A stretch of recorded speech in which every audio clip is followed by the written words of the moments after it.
Never late.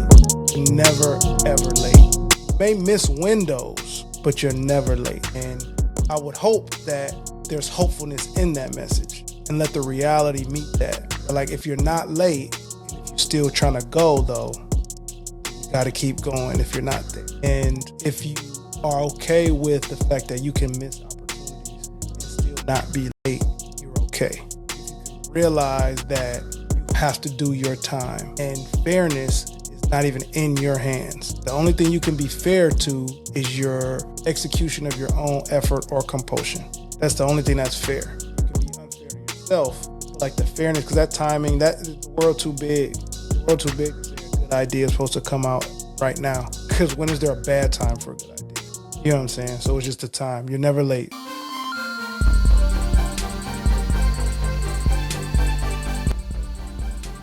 Welcome back to another episode of the Creator Spotlight series in partnership with Appraise. My name is Daniel, founder and CEO of the Monarch brand. This series is designed to platform creatives in the visual, performing, culinary, and language art spaces. We're going to do something a little different this episode. We do have a creator, but it's a different type of creator than what we're used to. He's normally, for the purpose of this show, he's normally behind the camera, but I called my guy in front of the camera. We have the co-founder and CEO of Appraise LLC, the VP of Podcast Acquisition at Underdog Podcast Network. Had to do it. Title's a title.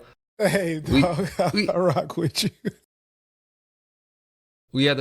He's a producer, editor, writer. He's the editor of the Creator Spotlight series. He's the reason why Creator Spotlight series exists. Mario Hines is in the building with us today. Man, I just be trying to make sure things be moving. I ain't even know it equaled all that, bro. I ain't even realize, but appreciate you, man. It's an honor. To be honest, it's an honor to be on here with you, and what you've done with the Creator Spotlight, man, is incredible. So I'm looking forward to continuing to see the horizon grow with that, man. I'm blessed to be able to touch it, but like I've been playing RPGs lately. Well, one, and then my son has, and you get through the games and like more map shows up. That's kind of how I see it. Like you do one and more map shows up. So it's kind of fire in that way. That's how it be, brother. Yes, sir. We haven't done this like this in a minute. I think it's probably been like 2 years to the day, damn near, in terms of like a one-on-one up. So excited about this. And we've grown as people and as friends since then. And as, you know, sort of co-workers, so to speak. So this is fire. Did I miss anything with the intro? Man, did you miss it? Look, that all-encompassing homie, man. I also want to be known as a homie. For sure. Of course. How you feeling today, bro? Good, dog, man. Mess around with this mic, but I'm good, man. I feel good in the year 2026. I feel good. So like, I've been blowing up the chats and communication with like just sliding the chips to the middle of the table, dog, has been like, you say it for a lot of the time. And it's one of those things where you're like, I want to give it my all, right? Like you do that thing, but this one feels a little different in the sense that, you know, you're not blind to the chips you have. You know the table, you know where you're at. You know what I'm saying? So like, that's what I feel good about. It's not just the optimism. It's like, oh, I also know how to play this game that I'm at the table with, that I'm sliding the chips in the middle of. You know what I'm saying? For sure. There's something to be said about that, like giving it your all. Because you know how they have the graphics, which are very valid graphics about like what consistency look like and how, you know, like it might be 60% this day, 40%, 80%, 100, 90, 70. Yeah. It's like when you're giving it your all though, like damn, it's like there has to be this sort of conscious, I have 40% today, but I gotta figure out how to way to get this thing to like 70, 75. Yes, bro. Like I gotta find something deeper, you know. And I sense that with you, and like I'm feeling it myself too, because this is like, damn, I used to be cool with the 70. But I got 70, like I did 70 the other day, but I'm starting at 70 today, so now I gotta go 80. Yeah. You know? Yeah. At least 80. Yeah. You know what I mean? That threshold be moving, bro. It moves, and it's like, how do I stay as active with it, or how do I take that deep breath and meet it and then surpass it. And then once you surpass it, it's like what 20 says with like ignorance is bliss being his favorite phrase. Once you know, you can't unknow. Yep. But once that threshold is met, you can't act like you never met it. Gift and a curse. Yeah, once you see that mountaintop. Because it's really just quit. Like, I mean, nah, I don't want to digress. Hurt. So, as you may be aware, if you watch the show yourself, I like to start out with a little icebreaker. You feel me? Do it. So, with us both being creators in our own right, what would be? You can choose one or the other or both, because it's our show. We do what we want. Dream collaboration and or dream podcast guest. Man, that's a good one. That's a good one. I don't know if I have a dream guest. Like the closest I think of when I think of dream guest is what can I get out of them that I want to get out of them, that I like desire to get out of them. And there's really like there's nobody I want to be in the room with that bad to do that. But like Mike Tyson is just always somebody that is there an angle that I can find, but I feel like he's shed every layer that he has at this point. But another person I think will be fun is Barack. Just on like from the aspect of what we do, what ATP does, if I could put him in that ring, so it's not about like dissecting in an interview, it's really about like, all right, how can I see this man connect dots with the way the show goes, and like how can I lead him to tell some things? That would be one. I'm gonna answer both though. A dream collaboration, man. Like, I mean, I would love for the team to like meet with like with Coogler's team, man, and see what we can come up with from a visual standpoint, from and concept. Like just have a big project where we're putting our concepts to the middle of the table and then letting him and our guys execute visually and go crazy. That would be nuts. Bonus icebreaker question. Do you have a dream guest for Are You Sure About That podcast on the Watts Network? On the Watts Podcast Network. Man, you know what? Somebody that I could sit with to help clear the air. I ain't gonna lie to you. It's gonna sound so lame, probably. It's gonna sound so lame.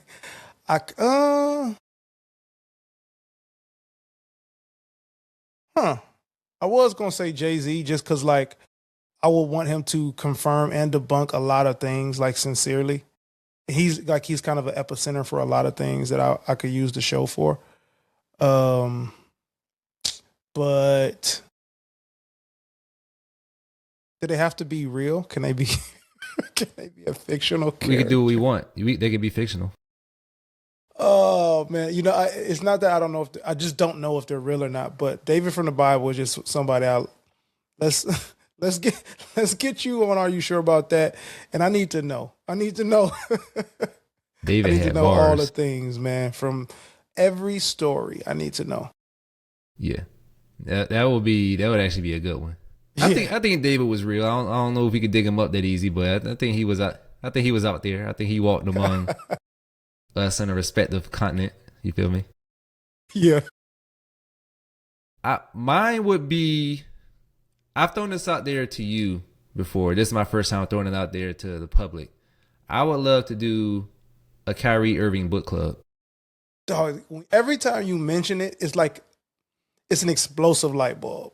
It's like, yes. That's got to be an attainable, achievable thing. Kyrie, if you're listening, if you're watching. I'm out here. And I'll tell you why, Kai. And this is kind of like this will be a theme probably with this episode, and it drives what I do. Like there is a person that does a thing, but who is the human adjacent to that thing? And yes, when I see Kyrie, obviously he has some very opinionated perspectives, but I was someone in my 20s that had opinionated perspectives, but nobody cared because I wasn't such an elite basketball player. But this person had to grow up and answer these questions in a way that sort of maligned him to the public for a while.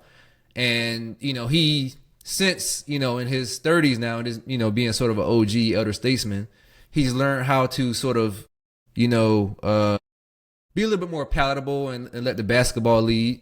But at the same time, it's also like, how did you get to this place? Because all you had to do was hoop, Yeah. And I think that how he got to this place can help others get to a place as well. They might not be hooping. And I think like I've seen interviews where he's called out other books. So it's like, why don't we get the club popping, Yeah, that would be hard, man. That would be hard. That'd be a lot of fun for sure. So let's get into the meatiness, if you will. You do a lot of things, some of which I mentioned, some of that have been kind of oversimplified by just the simple mention of them. But how do you identify yourself as a creator? Like, what do you think your identity is if someone were to ask me? Yeah. This is a great question, dog.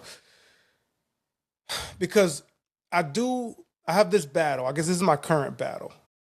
We're going to belabor for everybody reading and watching. We're going to belabor. We are serial belaborers. Never above it.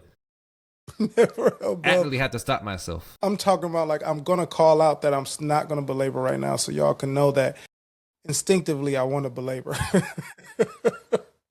But like, so what I'm doing with the word creator and how it relates to me and my identity is, I think, an exercise I've done with football players specifically, where I took it and I said, it is not who I am. It's a vehicle, right? Like, and before I put the vehicle on the back end, it's just like, it's not who I am. You know what I mean? Like, I'm more than that. And so it was harder to put it as a badge.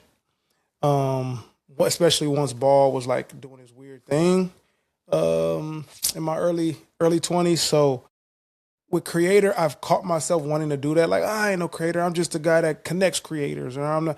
But for me, my identity as a creator is I'm an inertia breaker or an inertia starter.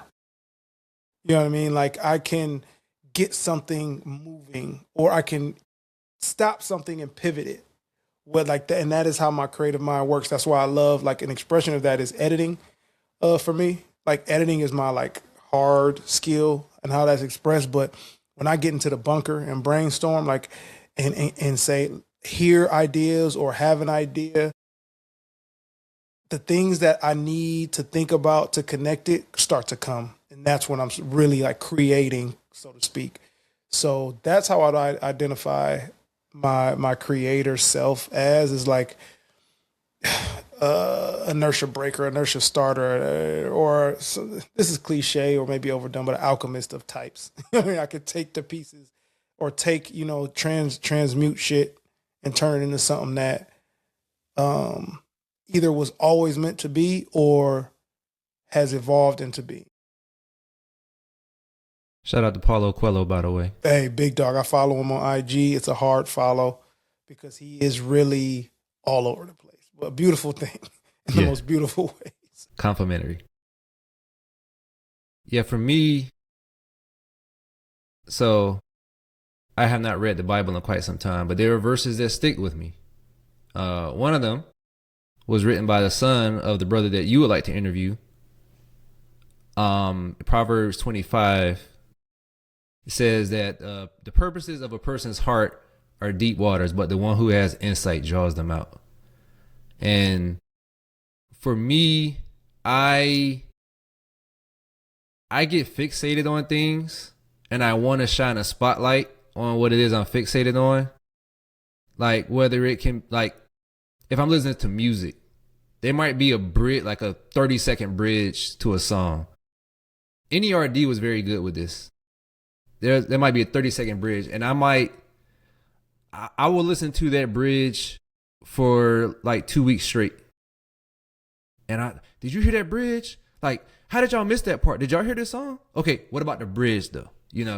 And in terms of the Creator Spotlight series, I will get fixated on, again, the human adjacent to the thing that they do. Like, yeah, they do this cool thing, but like that can't fit on LinkedIn. That can't be bought out by research. I mean, there are your celebrities who've just been they've done so many press runs that like it's kind of out there, and then at that point it's kind of like, I don't know what I would ask you. But for the people that I target, I am fixated on their journey for, to the point where like, I'm like, yo, look at this. Look at what I found out about this guy, or look at what I found out about this woman. And, with other things that I do, like it's an idea. And it's like, and, for me, I'm very like just human experience. So it's like, yo, have y'all been here? Did y'all think this thought? Cause I did. I want y'all to see what I was thinking, and how do I best express that? Yeah. So that's kind of what I am. Do you have like a one-liner for it to describe this? A one-liner that's not the Bible verse. I'm about to say, Dan, like, you kind of use the verse. I mean, yeah, no. I think that suffices actually. But if you got one that's not it, yeah, I was trying to figure out a tagline, and I think I kind of borrowed one that you gave me offline. It was something along the lines of an expresser of the human experience. Man. I borrowed it, but I appreciate you. It's D-Wade LeBron type. You know what I mean? That's what we on. That's what we on. Next question. Okay. So we both do research for similar things, but our own versions of those. You more so than me because you kind of span a few more things. I'm just a guy who creates. You're a guy that, like you said, bridges the creators and creates. So whether it's a guest or a topic, what is like your process when you're kind of going through that for yourself? Yeah, good question. I'm gonna say good question to all the questions, but so off top, what I've learned about myself is that in the process, one of the first things outside of the idea, right? Like I say, the idea is already outside of, is whatever will get me to commit to it, and that's typically a deadline. Like, so I give either arbitrary or very real deadlines often. And so when I do that, once that's there, and I'll map out like how much time I need. Usually, I wanna surface between a couple days to confirm. But I'm a sit down guy. Like I want it in one moment. I want that thing to happen in its moment. So I approach my research, whatever it is. Let's say it's a phrase. Let's say it's a person. Let's say it's like a general topic. And I'm trying to find the most common thing about it first as my like starting thread to weave from. And then I'll just go, and then I try to find the facts, the things that are inarguable about it. Like I don't want to be argued with at the top. Or if there's someone to argue, I'm like, well, I'm positioned already. Like it's just bigger than me. I like to when I'm starting my research process, like the thing that's bigger than me leads me. And then my curiosity goes, now I'm doing the thing where it's like, okay, this is what's important to me.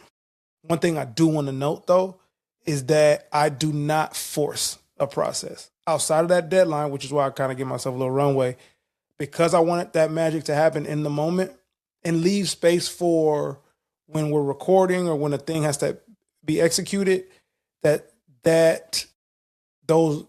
margin, I need that to be as authentic as possible. So that's what helps me not over-engineer.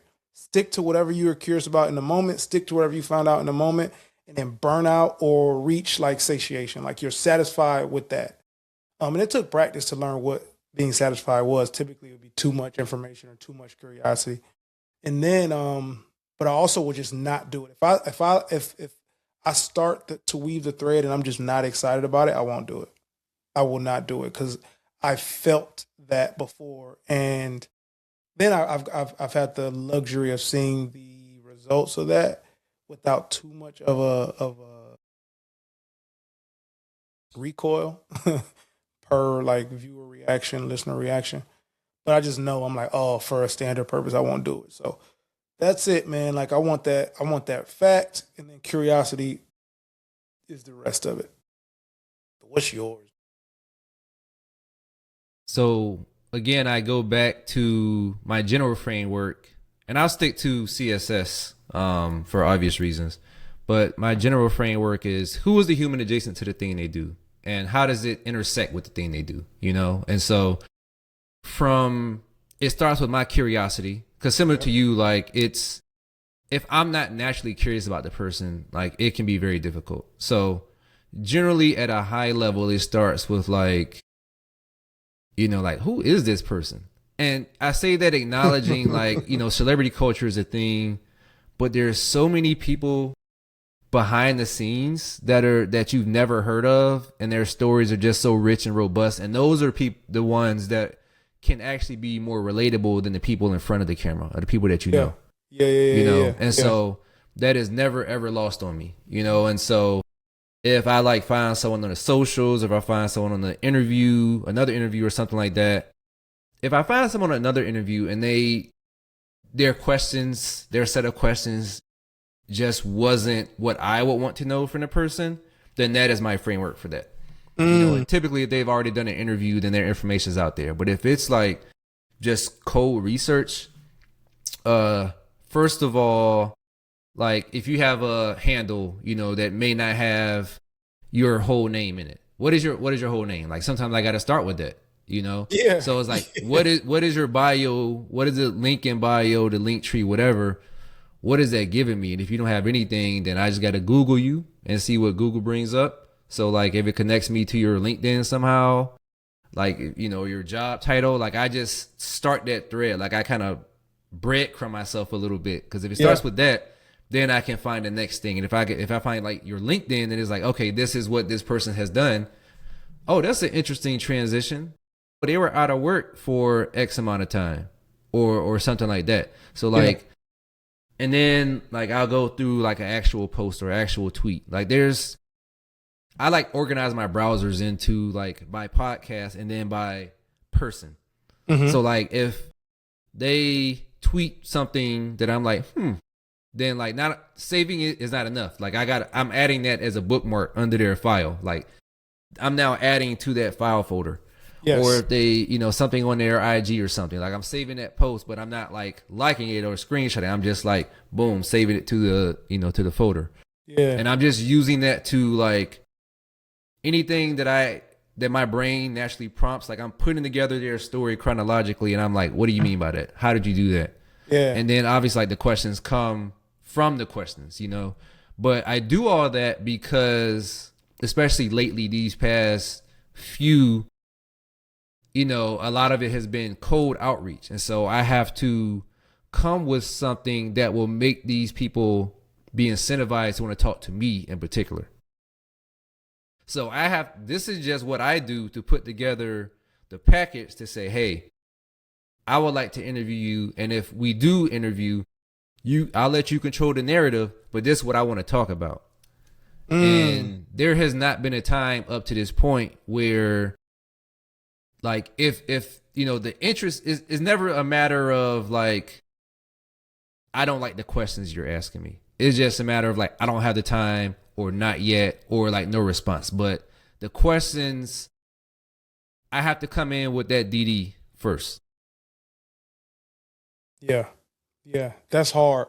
You said something that make me, I want to add something to my addendum, but also it's like storytelling. Like I want to tell the story. I've learned over time that also the type of creator I am. So I guess I'm addendum to both questions is like storytelling is the niche. You know what I'm saying? It's the style. It's what I believe is required to have a sustainable creation. It's some sort of story or an overwhelming service, but some sort of story that typically serves. So I'm like, what story do I want to tell? That's a part of the process. And that helps me stay within the lines or know like, all right, I'm out of bounds here because this is something that is in addition to the story that I want to tell, but like, I cannot deny this. You know what I'm saying? Type of deal. And I'm curious, like, what is your, Like, does your hand ever shake when you're crafting these questions to let them know that they have power of narrative? Like, are you like, man, this question might be the one that gets somebody, like if you were in the club, they throw water in your face. Like, you ever had those moments? I have had the moment for sure. But I haven't faced backlash from that moment up to this point. Yeah. And like part of it is reading the room too, right? Like there's some people, I'm not gonna lie. If I have that moment, more often than not, I will include that question. But there are times where I'm like, I'm not gonna include this just yet. I'm gonna see to what degree they're open. And then once I actually send like the finalized questions, I'm like, hey, here's what else I come up with. Let me know what you think. Yeah. Because, it's not lost on me, especially, as they have like the micro influencers, the nano, so on and so forth. So like up at a certain level, like I am genuinely curious and I genuinely operate from my curiosity. And if it ever came to a point where someone at the end of an interview, they're like, yeah, can you cut that or something, like I would do that 100%. Honor that. For sure. Gotcha. But I gotta ask, and it's up to you whether you want that to be a part of your story, a part of your narrative or not. Yeah. But it's part of like my gift is, one of my gifts is like just that emotional intelligence, interpersonal type of thing where I'm pretty good at reading a room. So. Hell yeah, dog. That's interesting. That's interesting for me to learn from you. And I see it in practice, but it's interesting. So I'll be interested in like how it gets to that level for you, like, and what your approach is if you have reached that, because I wasn't even sure. Yeah, stay tuned, because there's one that I'm actually going through that right now with someone I'm trying to get. So, let me who know. may or may not be a prize fighter. So there's that. So stay tuned. What is the biggest gap between how you think people see your work and what you're actually like trying to do? I think this is the work now, to be honest. I think like this is a great question because this is the work now. It's like I am as clear as I ever wanted to be in what I'm doing and how it may look. Like now I'm just collecting more and more data so that I can either lean into how it may look or lean into what I want people to see, like believe it as, right? So I say all that to say, let me think about this. It's like I am dead ass serious, but I'm not prescribing. I mean, I'm not prescribing, and I'm having fun with something that I'm dead serious about. So that may be, I think that's one of the biggest gaps, is like cementing how serious I am about it with how much fun can be had with how serious I am about it. So I'm trying to blend that. And actually one thing that if I could tell people to go check out to see that expressed over time is every ATP trailer before a season. That is me, because I write those. And shout out to y'all that have co-written with me on those, and have brought the best out of it, because like those are moments where I'm like, okay, I want to entertain, I want to have fun with this very serious thing I'm trying to say, trying to get across, trying to get people to do, trying to get people to lock in on. Whereas like the reason why I say that versus an episode of ATP is because I am still committed and handcuffed to the premise. I'm a concept guy. I don't think, you know what I'm saying? Even if I ever become famous, I'm always going to submit to the concept. Kind of like I was telling you why I want to do it with Cougar and Gang, because it feels like to me, they submit to the concept. They don't rely on, man, just trust me, man. It's just me doing it, man. No, like they commit to the concept and walk it all the way through the best of their ability. And so I'm about that. And so like with ATP shows, I'm like, I gotta go through this storytelling journey. And sometimes it's more serious than I want it to be, like personally, or sometimes the history doesn't meet the gravity of what I'm sharing. Like I'll have that balance, and 20 does actually a really good job of like being the very human aspect of that shit. But like that's a gap, man, for me is like, and I'm working on that. I'm excited. Like I don't know if you can tell. I don't know if you can tell, but like I'm very excited to now make real the attacking of that gap because that is now the thing. Like we will find out our relationship to what I'm trying to do and what comes out. We will find out the relationship between those two in the next year and some change. Yeah, that's exciting. That's exciting, and I see it. I sense it. My dog. How about you, man? How about you? Because you a stickler. You a little more like we're both sticklers. I won't do that. We're both very much sticklers, but in different ways. So yeah, this is one where this one seems like you're more of a stickler. Yeah, I would agree. So if I were to like write up a script for this, like create a visual for me answering this question, is like, is like the guy who's like in the room or whatever, and he might have been washing dishes a second ago, and the water's still running, and he's just like staring off into space, and then like the woman will be like, "What are you thinking about?" But it's impossible to capture in words everything that I just thought in that 20 seconds. And so like to answer your question, I'm not sure what the gap is because by the time I've tried to like recall, like when I get the inspiration, similar to you, like it's kind of time sensitive. It's actually really time sensitive. So by the time I've taken like out of 500 thoughts I might have had in 20 seconds, and out of like the 50 I might have been able to capture, and then the 10 that make it to public consumption, so on and so forth, it's like by the time it gets through that filter, similar to you, it comes off a little bit more serious than I would like. And that's something that I'm working on too, because like one thing that I'm big on, that I'm trying to be bigger on in my creative process is like not scaring the hoes. And and hoes is like gender neutral. I want to be clear on that. Hoes is I'm the hose sometimes. Yeah, for sure. Because and not on some like actual like illegal stuff that would get me canceled, but just on some like these are actual serious things. But what keeps you here? Yeah, yes. Because like I don't want it to be, especially with some stuff that I'm working on now.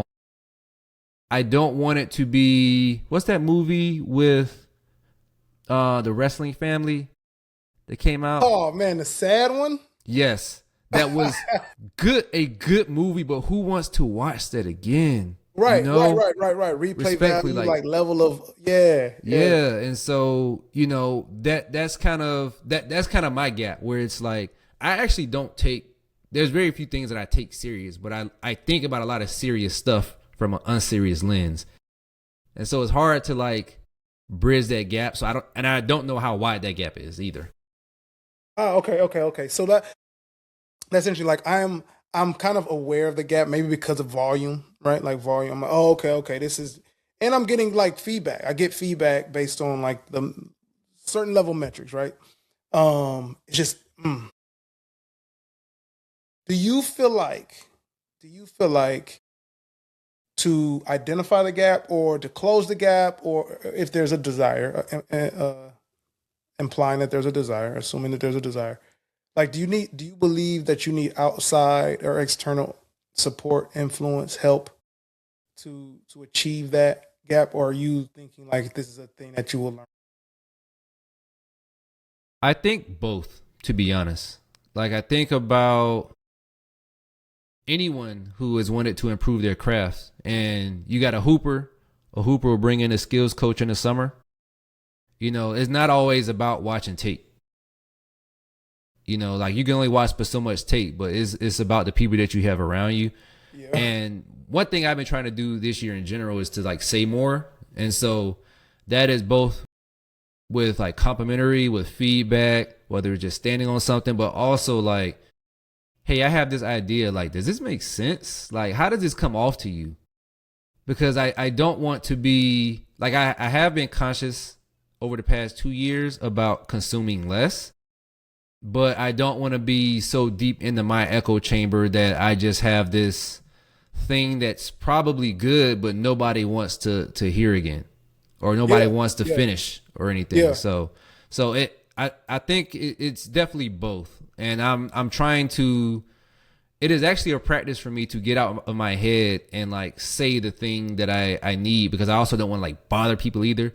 So that's something that I struggle with, but it's definitely something that I'm trying to do more. And I would like to think I've done more of in the past few months, at least. Word. Okay. So how are we going to handle the rest of this? We both mutually answered these questions so far, but I've taken questions that I have for you specifically. You taking questions for me that you have specifically. So I would like to start by asking you the questions that I have specifically. Do it, man. Let's do it. I'm ready. Are you okay with that? Yes. You already signed up for it, so I'm already hearing the recording. God damn it. So I have said the questions just like was part of the script, but it just like dragged way over here. So, but I was trying to get your ass. So I've said before on several occasions, get you a Mario, which to me means get you someone who sees like the best in you, even if you don't see that yourself yet. And that's kind of a testament to what I was saying earlier, where like for me, like it's a conscious act to say more, or to, to encourage someone, or to bring something out of someone unsolicited. Like I'll do it when asked, but for me to just like unprovoked, which is something that you're natural at, I would say.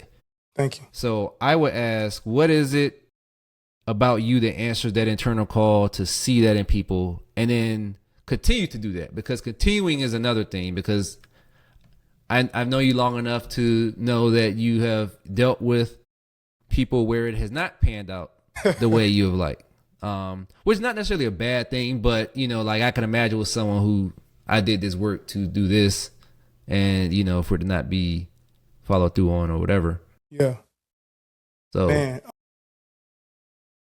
what is it? It feeds me, dog. On a selfish note, like I get something out of it. I love being around people in general, like hard stop. Like I'm an extrovert in the sense that I am energized by the presence of people. I like it. I like to be around. I don't have to be interacting with them. I don't have to be engaging. And then like I get the luxury, and this is how I genuinely look at it. And it sounds full of shit. And a lot of the things that I've come settled with as an adult, as far as who I am, is like, look, man, I'll even preface sometimes like, man, this might sound full of shit, so you either gonna have to tell me you think I'm full of shit, keep it to yourself and wait, or be gone, because what I'm not gonna do is like be undermined because I'm dead ass. You know what I'm saying? So I believe it's a luxury when the beauty of a person, the dopeness of a person, the talent of a person, like start naming all these things off, I'm around and I get to engage with it. You've heard me say it, bro. Like, thank you for allowing me to like insert maybe mundane thing to somebody else. Like, I really am like, yo, I'm grateful that I have people that are this way or can do this, or, so that gratitude just jumps out. And maybe it's indoctrination, but my gratitude for the connections jump out to say, hey, I see it. And not only do I see it, I don't know if you're doing it on purpose or not, but like do it more on purpose if you're not. And if you are, good shit. Like that is, and I just love to do that. I'm never going to leave that unsaid. I just cannot leave that unsaid for the sake that it could be the thing that makes the world the thing that we say we want. And I'm one of those people. Like I have some altruism to me, all that shit. So that's that. And that's what makes me continue. But also, one thing that it's kind of like a conflict maybe is that I don't look at it as sunken cost fallacy. But like when I've been in the trenches with people, we're going to finish or quit agreeably. Like, those are the two options. Like, hey, man, let's agree that we have quit, or one of us have quit, or let's get through it. And what that takes from me is like, but do you still see yourself? Do you still know where you're at? Do you still know the things you've done? Like, that is just me, like, man, because I'll say it to myself. That's why I don't work out with music, because I have to tell myself what got to get done all the time. So like, people think I'm nuts, but I'm like, hey, man, talk to you so that you can do what you said you was coming here to do. You know what I'm saying? And I express that to people that I care about. I mean, I'll say it to a stranger too, but like you said, the maturation, it has been grain of salted, but you know, that's what keeps it going, man, is my gratitude and my commitment. Yeah. I appreciate you sharing that. And that is why I love interviewing people who are different, because like, we're different in that way. And one of my favorite quotes is, it takes up all kinds to make up a world. And there's so many different realities that we're experiencing. As just like everyone, there can be like as many different realities as there are human beings on the planet. There can be. Yeah.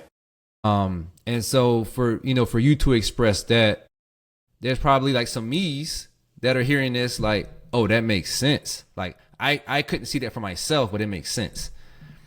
And so, but then there's also like the actual, like, I'm going to do this and I'm going to get in the trenches. I'm going to see this through. And so, salute to you for both seeing it, saying it, and doing it. So saying it, doing it, dog. That's 3 things. I be trying to do all three all the time. All the time. So in conclusion, get you a Mario. I respect it. I appreciate that, man. And also, like, as much as I accept that, like, there's in my creative work, but also in my friendships and what I lean on, and probably why I tend to quote unquote over communicate. Some would say, others would say I'm sneaky. But you got to be dating me to say that, I think. Because you don't need to know until you need to know, is how I feel. Because you're not gonna impact that. Like, the thing I'm about to tell you, you have no power over, and that can get a little tricky. But anyway, the use of the world helped me, because as much as I'm down and cool with who I am, I have Marioisms. Part of the journey is like, man, I got to get this out of, like, kind of like you said, out of my silo. Like, we have to un-Mario this. Mario has gotten it to the point where it can get, I need someone else to un-Mario this so that it can reach the thing Mario wants it to get to. You know what I'm saying? So, but let me ask you a question, man, in this Creator Spotlight series thing. And I'm excited that you introduced this. By the way, for anybody listening, watching, all that stuff, I call him D. Lee. He introduced this. So this is another, like, I am not responsible for this. This is fire as fuck. Anyway. All right. So we've been working together for a little over 3 years now. We're approaching 4. So a little bit over a little. So this is a 2-part question. So bear with me. Where do you mark where we started working together? Like, what is because I have my count, but like, in your head, describe that moment and like how that came to be. And then how, from that point, how would you describe the journey of your evolution as a creator to this immediate moment? So I think, to your first question, the low-hanging fruit would be to have the tangible, oh, we did this episode together, we did that episode together. But for me, it was after that very first episode that I was on ATP season 2, I believe episode 14, where afterwards you reached out to me on some like, yo, let's be friends. Like, I really rock with you on that level. Yeah. And I think that's where it started, because we have our differences, but we're going to be intentional about something. We're going to do what we said we're going to do. And once we decided to become friends and invest from that way, we're both creators. So everything else was going to happen anyway. So like having you on Monarch Podcast season 1, having you on the Water Podcast, and then, me being on the other ATP episodes was going to happen. But I think I would pinpoint the journey to starting with us becoming friends, because everything else was inevitable after that.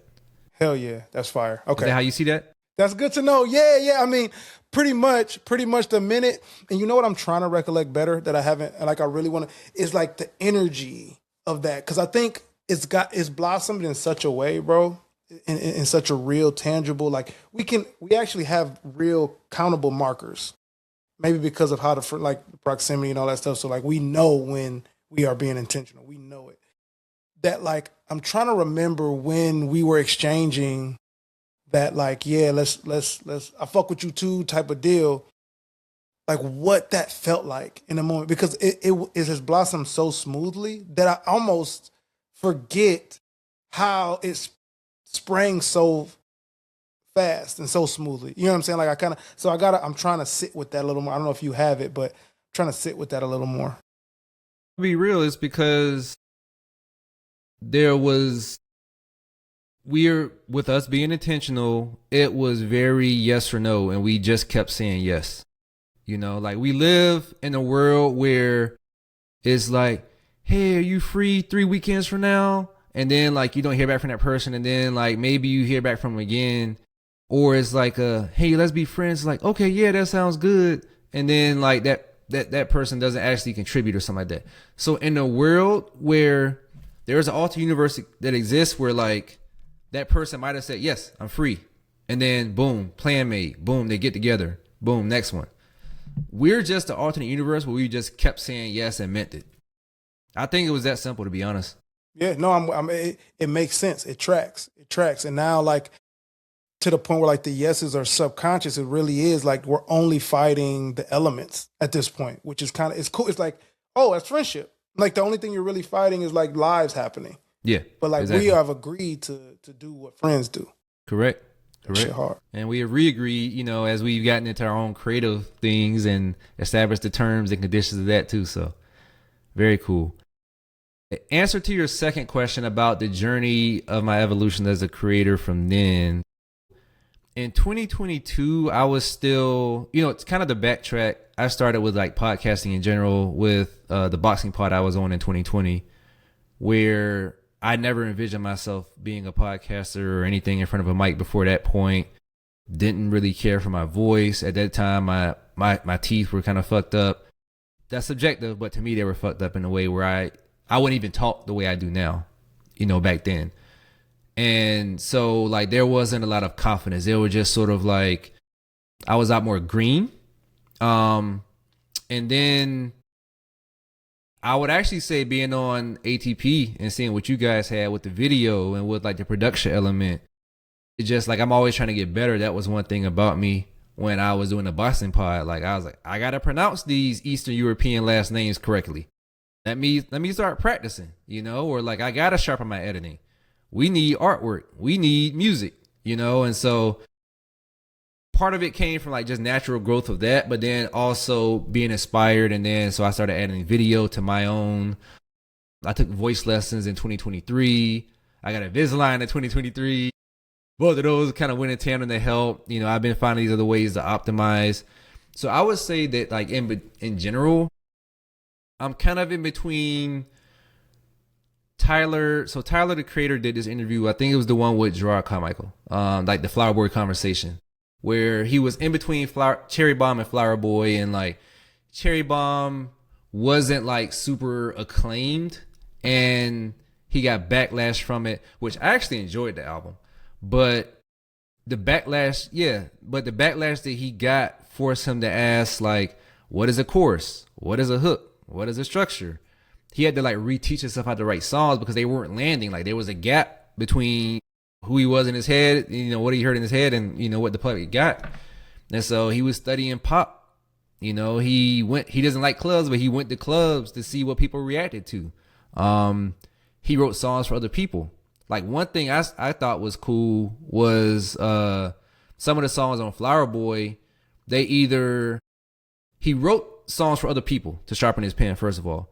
But like on Flower Boy, a lot of the songs end up either being different people than what he originally wrote the song for, or end up being him doing what he wrote the song for himself. like for, you know, like him playing the other person's part. Yeah. So I'm in a stage now where it's like, okay, the skills are sharpened. Like there's still some stuff, minor stuff here and there that people may or may not pick on as far as like the aesthetics and like the audio. But from a skill set, like I'm validated in that. It's just a matter of like putting it together and making it more palatable. Right. That's kind of where I'm at with it. Heard that. Cool. Yeah. Appreciate you asking that. For sure. I need you to put your producer hat on for a second. It's already on because you got a Detroit fitted. Correct. So you know me well. So keep that on. I've never really like completely written or like completely created like an episode or like a season for someone else. So like, if you could pick an episode of some that's not yours that you're the most proud of like creating, can you walk me through that process? Yes.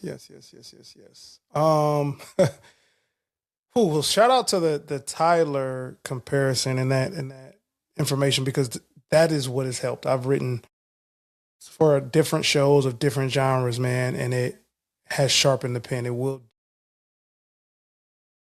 I think my favorite right now has to be it's a Circle the Block episode. It's a show that we are very happy about, and we're just trying to like get it to land. The concept is there. We're just trying to get it to land and get it to be as palatable as it sounds as a concept. It was the 300 or the 300 episode that like we're letting people figure out what their voice is a tough balance as a producer, man, because especially you heard me say I'm committed to the concept. So one thing that I'm rigid about, like we said, we're both very strict in our own ways. I'm rigid about like that's the concept doesn't allow for that. Now you're out of bounds. And if you're out of bounds too much, you don't have anything. I firmly believe that. If you're just constant, then you don't have anything. So we're trying to land this concept, man. And for whatever reason, it just wasn't for whatever reason, and experience, whatever. So I'm like, you know what? Maybe it's too much free thought. Let me see if it's possible to even write it in a way that the concept meets. And so what we did, and I'll go behind the camera and behind the thing. I'm like, what storytelling process, what storytelling mechanism is this show best suited for? I said, like, I gotta go bare bones, because it's not naturally happening, right? Whatever is that, the way the stories are being told, the way the show is being executed, there isn't a storytelling method that's naturally happening. So now we got to go assign one, right? So I did that, and it's a pedal structure. And once it was discovered that this is a pedal structure podcast, for now, what we're thinking about, a pedal structure show, a pedal structure podcast, I went into the lab and I was so proud to like find what's the one moment, because it's a moment show, and your jumping off point is this one common moment that more people than not will have a reaction to. And from there, you want to just find the other cool to you, maybe to the audience, whatever things. And doing that, the exercise worked, man. And then I got some pretty quick feedback, because it's on the Underdog Podcast Network. It's one of the other visual shows on the Underdog Podcast Network. And it wasn't underperforming prior to this, but it's not doing ATP numbers, and ATP is niche. You get what I'm saying? So, but we dropped this one and the numbers jumped. And I just said, hey, man. Hey, man. So, but what happened, though, behind the scenes is that it did click with the talent. The concept clicked a little bit more. And that's why I'm like, okay, this writing thing is as important as I know it to be. And I came out of my own head for a second, because I dropped everything to do this. I dropped every other thing I had going on. I'm like, because they're time bound. They're weekly. They're on a campaign, an ad campaign. They got to drop. So I had to write this episode, and it came out well in a lot of different ways. So right now, off the top of my head, that's the one. I guess, do I write for any other shows? Partially. Anything else would be like partial writing. So I don't want to take credit yet until shit blow up enough to work. No, that's very cool though, because like I said, I've never done it before, but I am starting to become more captivated by that idea. So I Man, let appreciate me you let spreading me it. let me jump in here again. Oh, I'm talking to you specifically and anybody that cares to listen. Dog, you co-wrote our best trailer to date. So I don't even know. You actually, I think, helped pivot the idea for one before co-writing. Like you helped pitch, solidify like the concept.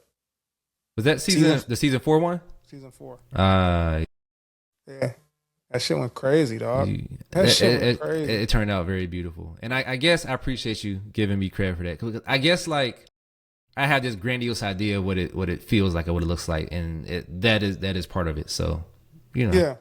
No, I get you. I think what I like about you, bro, is that from your creator standpoint, like you do have a utopian mind when it comes to that. And I like that because I feel like that about everything. It's just that I'm one of those guys that I'm an iterator. Like I will iterate my way to that moment. Whereas like you're like, how close can I get to that before I do anything? You know what I'm saying? Like you'll count your units. You know what I'm saying, to make sure it's just close, and then you make your decision from there. So I respect that, and I think more and more that is it as we become solidified, as we create our libraries, right?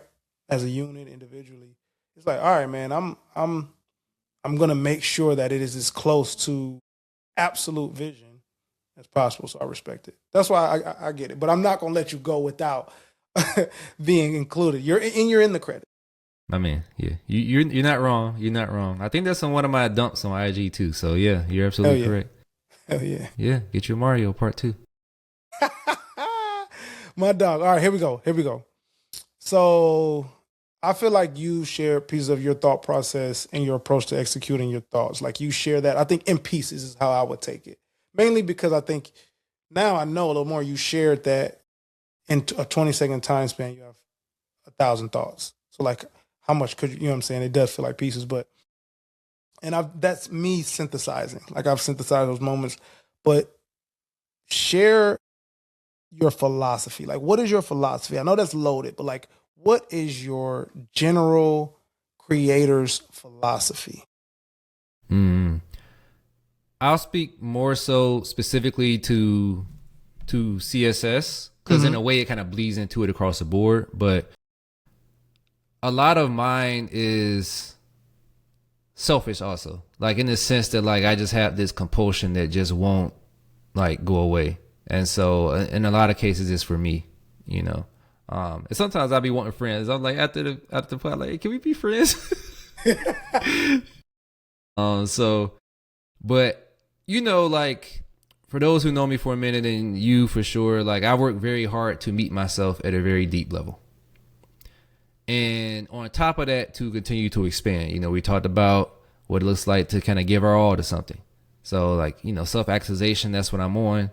And when it comes to sort of expanding the story of someone or expanding an idea, my overall goal is simply, in my utopia mind, to meet them as deeply as I met myself. And so that's literally what I'm trying to do. Like I'm treating everyone as if like I'm like my own best friend. Like that's what I consider myself. Externally, friends are friends, and we're not getting to that. But I'm treating an idea or a person like they are my best friend that I haven't met yet. That's kind of my Comes out, man. Hey, appreciate you asking that. yeah, no, that's crazy. That's crazy because that comes out. That comes out in your work, G, and it adds to the one. It adds flavor to the fruit that you produce, but it helps me know like that is the due diligence. That's why there's such due diligence. That's fine. Sure. Thank you. I was gonna ask all the questions, but in the spirit of not belaboring, I'm gonna ask one more of the questions that I had to you, and I think we'll be even too in terms of the questions we have. Oh no, I got 4. If you want to, I'm going all 4. I'm Okay, not. I well, don't care. okay, well, I'm only cutting one then. Next question. You often say, "To what end?" It's actually very retweetable as well. So, my question is twofold. To what end do you want? I've watched ATP blossom into what it is and what it's becoming. So, to what end do you see ATP growing, and to what end would you envision yourself being like, kind of, okay, I did what I came to do, if there is such a thing for you? Ooh, that's hard. And I got one of those for you. And we said them in different ways, but I fuck with that. I fuck with that heavy. So wait, restate one more time, just so I say the right thing. Cause I can, this one I can, I will rant, bro. So restate, my bad. In summary, to what end do you want to see ATP blossom, I guess? And then to what end would you say, like, I did what I came to do as far as like the ATP? I call it cinematic universe, although it's not just that, but I'm gonna keep saying it until it stick. So the end, not for like, cause the second part is what it looks like when I'm tapping out, but for the ATP, when ATP has arrived from what it is today, when it has arrived, and I can say, okay, now we're only decorating and strengthening and blah, blah, blah. It is, when it is a source, is a true source, a reliable source to the general masses. And I'm sure there's a number that is attached to that, to the general masses. And it can be relative masses, but it got to be mass. It has to break critical mass. A reliable source of integrity in podcasting, integrity in storytelling, integrity in publishing, whether it be audio or video, and a leader in like the word world, the language world, man.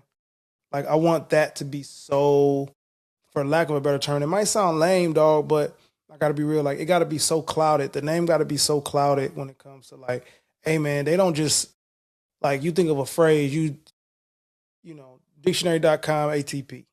You know what I'm saying? You think of that's you reading Rainbow ATP. That's what I want that. I want that.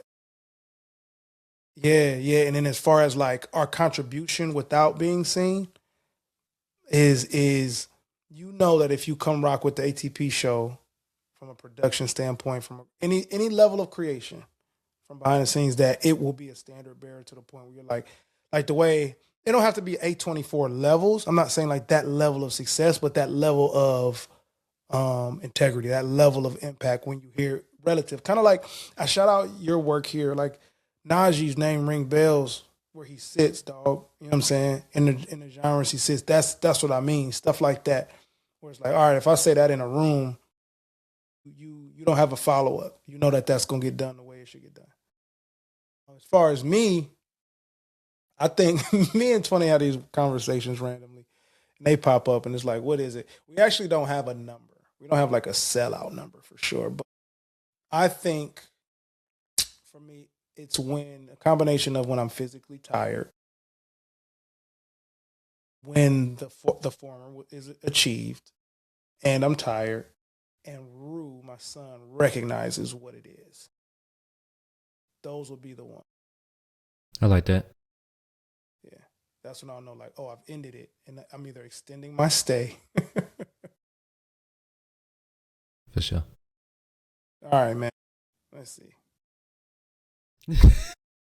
Is this the same one? No. You got one more. You got a little bit of time. So you've had the courage and fortitude even to engage with many creatively expressive formats. Also impressive, like before I ask my question or ask something from you, it's impressive that you do that. I just got to say that. Give me like a look into which creative expression format you consider your greatest strength. You can tout almost with no hiccup. Right now, I would probably say like this style of interviewing, to be honest with you. Like, I think it's hard to is like one of those things where you can spar, but when you're actually fighting, whatever you retain is what comes up. So if you you only worked on something the last 2 weeks of camp, that might not stick in the fight, And so with this, I have found myself growing in each episode in different ways where it's like, oh, that's what I worked on in camp. Like I did it this time, Yeah. And so asking the right question in the right moment to get more depth out of a subject is something that I've learned to go off script with. Like I definitely learned to go off script with better. And that's something that I've like started to pride myself on in a way where I actually have to stifle them because I'm like, damn, this interview is running long. Yeah. And so like in terms of what comes more natural to me right now out of the ways that I create, I would say this style of interviewing. I really love the idea of using words to paint vivid pictures though. And I've been writing longer than I've been doing this. Like I said, I have not been interviewing for very long in the grand scheme of things, but I've been writing. The first time I remember writing was probably like 7th grade, I think, like writing poetry. Yeah. And so I've been writing in some form for, we talking like at least 25 years. Okay. But it's the way that I want to express now as far as written expression is actually the hardest to me. Like I have a body type to where like, some people just fire off like 4 sets of 15 doing pull-ups. Yeah. I don't have a pull-up body. So like although writing is probably my favorite, writing is like pull-ups to me. Like it's so hard to pull that thought out. Interesting. Yeah. Man, this ain't the forum for me to do what I would typically do. See, now you got me curious. Like, now I'm like, damn, okay, how do we get continue to flex this muscle? Okay, hurt. Yeah. We got calls for that. Yeah. Hell yeah. But yeah, that's my answer. And then like kind of, so I've been trying to like work on my weaknesses more though. Like I will say that, and like exploring different types of writing.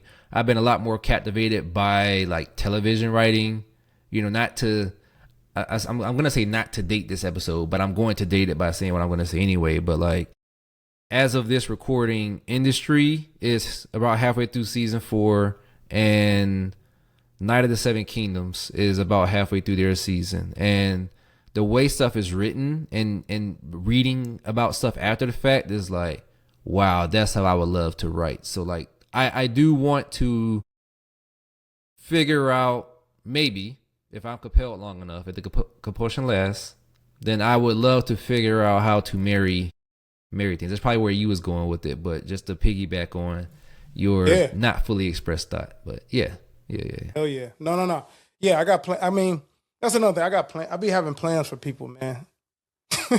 I be having plans for people as long as they agree. But it's like I said, the selfishness, the reason why, you can tell me before you hit me with the next question. You can tell me, but it's like I will offer the plans that I have for others, and I will support that offering with like tangible as scaffolding as possible. But I'm the time card to punch in is never in my hands. It's never in my hands because like I said, to start this, selfishness about it is not, I want to win through this person. I am already connected to this person. Like I'm already won. Won. So like, it's almost like giving back to that winning feeling. That's why it's no pressure if someone does or doesn't. It's just, let's get it because it's here already to me in my head. So yeah. It's interesting because we're to harp on our differences a little bit. That takes me back to like, we're both selfish in our own ways, right? Which we just we've just expressed. But we was having a conversation when we were all together last, and we was at the table, and I'm not gonna say names, but I think you and someone else was trying to convince like this person, the other brother at the table, to do a pod because he has thoughts. He does guest features, he does cameos, and he kills it. And I was like, doing what I do, I was like, but I see his point too. Cause like sometimes it's like you can have this thought, like when I did not record for 2 years, like my last episode of Monarch podcast, which is technically season 1 to this, and then my last episode of Water podcast, I think it was my last episode, was basically kind of like, I'm out. I'm not gonna create no more. I see y'all when I see y'all, you know? Yeah. And so it's like I had ideas, the ideas didn't go anywhere, but the compulsion left. And so it's like you have that drive to like bring that out of people because they do have it there. Like what you're seeing is valid, but then sometimes I'm like, yeah, but you can have it, but then it's like that fighter reference where it's like that fighter retires and he's still like, he might be like in his mid 30s and they're like, come on, man, you got one more fight. And you know, Andre Ward said this. He's like, why can't I just have one more fight? You know? So that's hard. And that is the beauty of it. It's like, man, there's nothing wrong with it. Nothing wrong either way. You know, just like you said, you don't have the punch card though. Like you don't have any control over it. So yeah. So, last question for you. Damn, I don't know which one I want to ask. One kind of overlaps with what I already said. So I'll say, how do you go about season planning for a podcast? I guess more so, I would imagine for ATP is more so like the phrases themselves, and then you kind of have like you have your concept. Are you sure about that? Is a little bit newer. So like, what tools, thought processes, etc. do you use? And really, if you want to be creative, you can go like, to what extent you have sort of credits for someone else's. You could talk about someone else's if you like. No, I'm gonna keep it where I think you're going with it, which is like, how do I approach crafting, creating seasons? How do I approach crafting and creating podcasts to last? I'm gonna keep going back to concept. I know what the show should be until it's not that, but it should. And I, at this point, like it's a balance of like, okay, we're in the industry. So that's one thing I have to make very clear is like, I am in the podcast industry. So there's podcast level standards I'm going with, you know what I'm saying? I learn that as I go. But I'm pretty steeped because I've been doing it since 2018 professionally, like in an industry, paid ads, all that stuff. So like getting into it like that has helped shape a lot of things.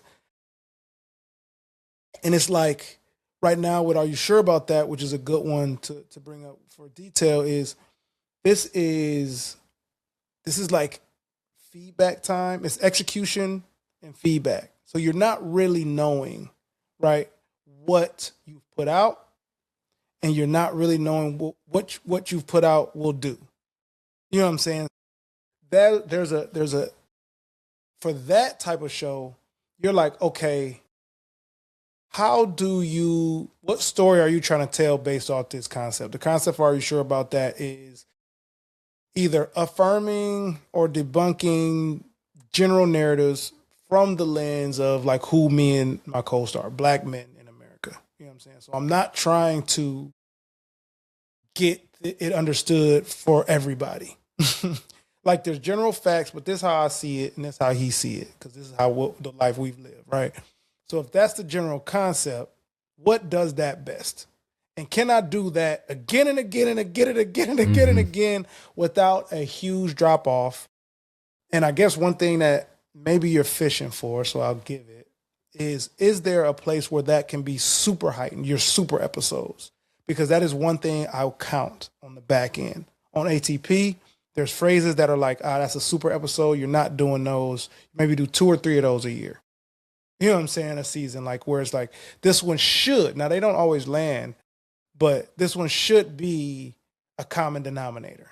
You know, it's like a round number, 5s, 10s, 20s. Like, you know, people can add that quickly. You know, people will resonate towards that. It's what they print money on. You know what I'm saying? Like, that's what you're looking for when I think of a season. Scalability. Can I do this over and over for 15 plus? And at the same standard, and are there moments where I can like, man, we gonna hit this one? And how do you tell that story, man? How do you get that across? And then how do you get it across visually? How are we gonna market this thing to make sure that gap is small on the come out and get smaller and smaller and smaller and smaller? And I've gotten, we, the entire team have gotten better with that over time in terms of understanding what you're putting out there. Understand what you're throwing into the world.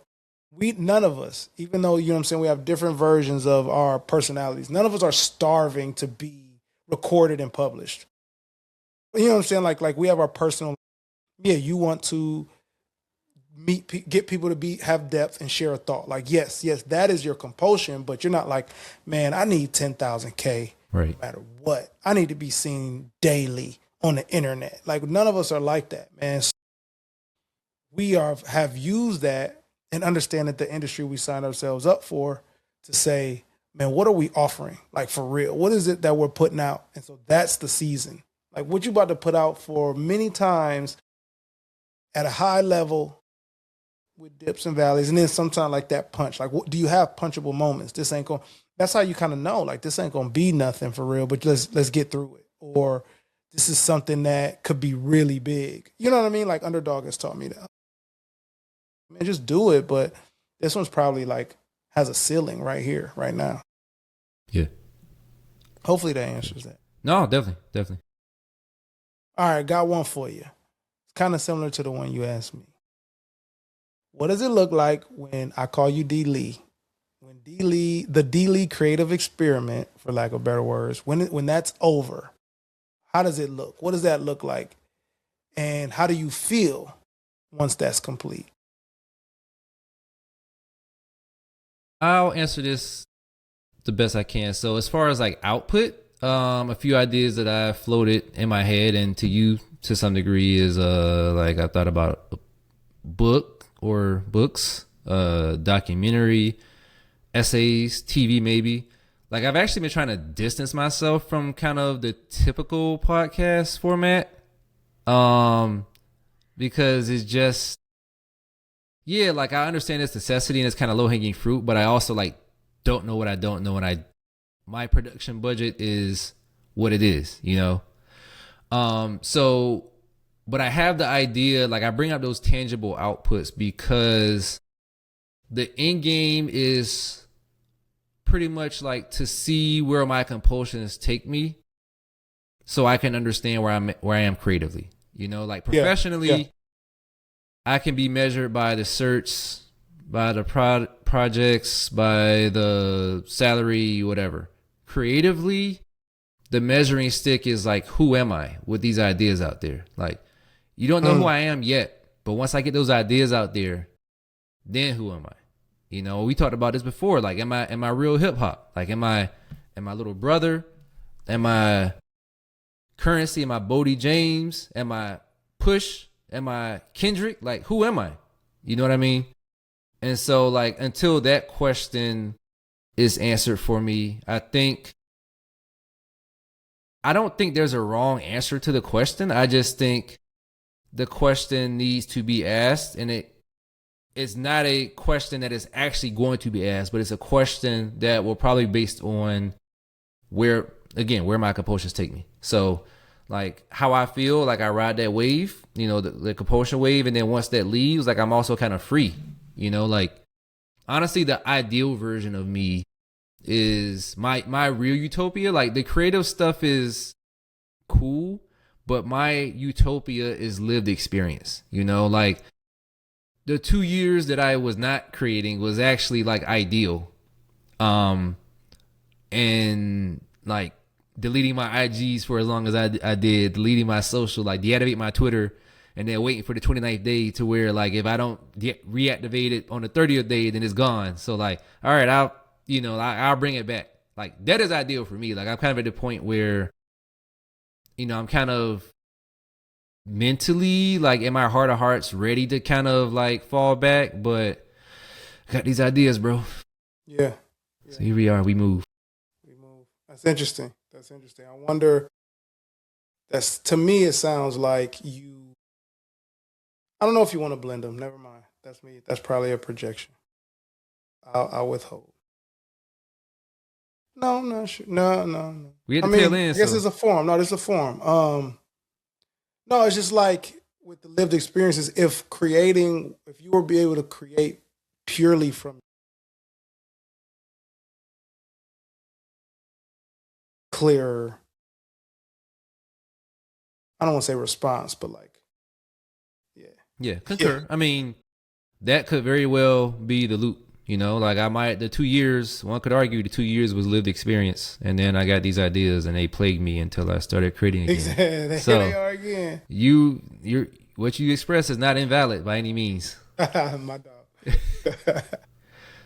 So I want to end this in a way that I in my typical CSS episodes. Is there anything that you want to leave the audience with? Like, is there anything on your heart that just like at this general time frame, like today in particular, that has been on your heart so far this year, or anything? Yes, it is that there is going with this because I actually really firmly believe this, and people got to take it how they take it.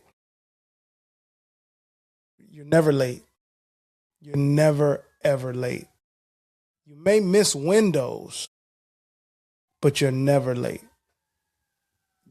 And I would hope that there's hopefulness in that message. And let the reality meet that. That like if you're not late and if you're still trying to go though, then you got to keep going if you're not there. And if you are okay with the fact that you can miss opportunities and still not be late, you're okay. If you can realize that you have to do your time and fairness is not even in your hands. The only thing you can be fair to is your execution of your own effort or compulsion. That's the only thing that's fair. You can be unfair to yourself, but like the fairness, because that timing, that the world too big. The world too big to say a good idea is supposed to come out right now. Because when is there a bad time for a good idea? You know what I'm saying? So it's just the time. You're never late. So be encouraged by that though. If I can prescribe, I rarely do, and maybe that's a gap that I need to stop. Maybe that as I think that through, maybe my full evolution is to start prescribing. But man, find hope in the fact that you're never late in whatever your endeavor is, and sit with that. Beautifully said, brother. Appreciate you very much, man. This is a great idea. I don't get to do this. I haven't gotten to do this a lot in a long time. It's lovely. I'm glad we was able to do it. Appreciate your availability. And appreciate you in advance for chopping it up. I'm going to get it out. I'm going to get it right back out. My man. That was a beautiful way to end it. I gotta start doing the where can people follow you? Like I gotta start doing that first, and then like after the guest shares what's on their heart, we can just get up out of here. But since I didn't do it that way this time, where can the people follow you, good sir? It's a me Mario. If you follow me, if you type that in some variation, ITSUHME _MARIO or MI_MARIO, follow all the things, the shop, follow the shop or go to the website. You'll find the rest of the stuff, appraiseappraise.com. But man, personally, where I'm at on socials is a true expression of how I want to get out. Calculated randomness is at the top of my bio, and I'm really very, very calculated and very, very random, except for my commitments and my intentions with people. So that's what you're going to get. So come rock with me if you want to. It's not very entertaining until it is. Accurate. Can confirm. we just be thinking and talking out loud. And occasionally sharing when it's appropriate to ourselves. You feel me? But yeah, and also the ATP show the on ATP Twitter. Show, yes. The Appraise Appraise show. X Appraise Appraise show. And yeah, on TikTok, Appraise Appraise, Facebook, produced by ATP. And are you sure about that? Are you sure about that? Look that up on all of them because I forget. It's so new. Just look it up on IG. I think it's Are You Sure About That? On Twitter is the acronym, so all the first initials of the show. But if you look up Are You Sure About That, that's the name. And then on YouTube. For sure. And you can follow me on the Monarch brand on IG. You can follow me. I guess I'll give out Twitter this time. Okay, Daniel on Twitter or whatever. And the Monarch brand on Twitter. But for Twitter purposes, you might as well just follow the first Twitter I gave you. But, hey man, not going to lie to you. This episode lasted longer than I planned. But if you still here, we really, really appreciate you rocking with us. This is my guy. This is one of my best friends of almost 4 years. We are both huge proponents of making friends as an adult. We're not no new friends people. So I definitely appreciate breaking bread with him in this regard. Definitely appreciate you guys listening, rocking. You made it hour 25 minutes damn near. So we out.